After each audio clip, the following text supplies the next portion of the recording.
hey guys good morning কি খবৰ আপোনালোকৰ আশা কৰিছোঁ ভালে আছে আমিও ভালে আছোঁ আৰু চাওক আমি ক'ত আহিলোঁ নেহেৰু উদ্যান গুৱাহাটী হয় শিলপুখুৰী চ' আমাৰ একচুৱেলি ফটোশ্বুট আছিলে আৰু আমি যেতিয়া মানে মোৰ গানটো ৰিলিজ হৈ আছিলে তেতিয়া ৰিলছ এটা বনাইছিলোঁ সেইটো কাৰণে আমি শ্বুটিং কৰিবৰ কাৰণে আমি গুৱাহাটীত একচুৱেলি দীঘলী পুখুৰী পাৰ্কত গৈছিলোঁ তাতো ইমান ভাল নহয় দেখি আমি নেহেৰু পাৰ্কলৈ গুচি আহিলোঁ কাৰণ ইয়াত একদম নিজান নীৰৱ জেগা হয় মানে আপোনালোকেও আহিব পাৰে আৰু চাওক টিকেট লৈছে এজনত 30 টকাকৈ আৰু কেমেৰাটোৰ কাৰণে 100 টকাকৈ লৈছে গাইজ তো বলক আজি ভিডিঅ'টো আৰম্ভ কৰিলোঁ আৰু পোনপ্ৰথমে টিকেটটো লৈ পেলাই আমি সোমালোঁ এণ্ট্ৰি কৰিলোঁ কৰাৰ পাছতে কৰিশ্মা কি কৈ আছিলে বাকীখিনি চাওক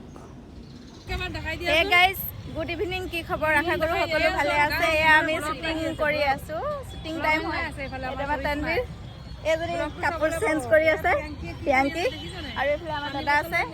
কেমেৰামেন কিমান ধুনীয়া মই আজি ফাৰ্ষ্ট টাইম আহিছোঁ নেহেৰু পাৰ্কত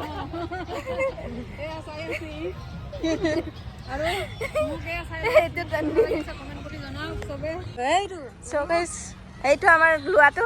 এইটো ক'ৰবাত যে হেৰি কৰি আছে দেখিছে না এইটো ভিডিঅ' বনাই আছে একদম মস্তিকে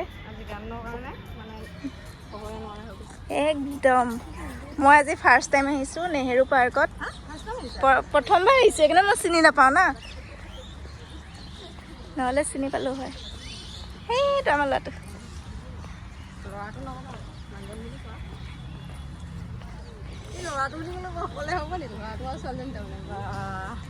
এতিয়া আমি ডাক্কা গাভৰু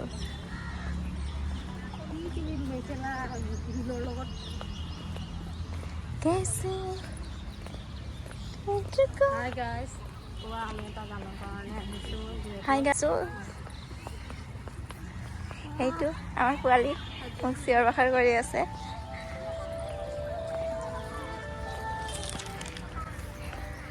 সেইজনী মই তানবীৰৰ ওচৰত আহি আছোঁ মোক কেনেকুৱা লাগিছে জনাব খালি ফুডটো নাপালোঁ ফুড নাছিলে মোৰ লগত সেইকাৰণে এনেকৈ আহি গ'লোঁ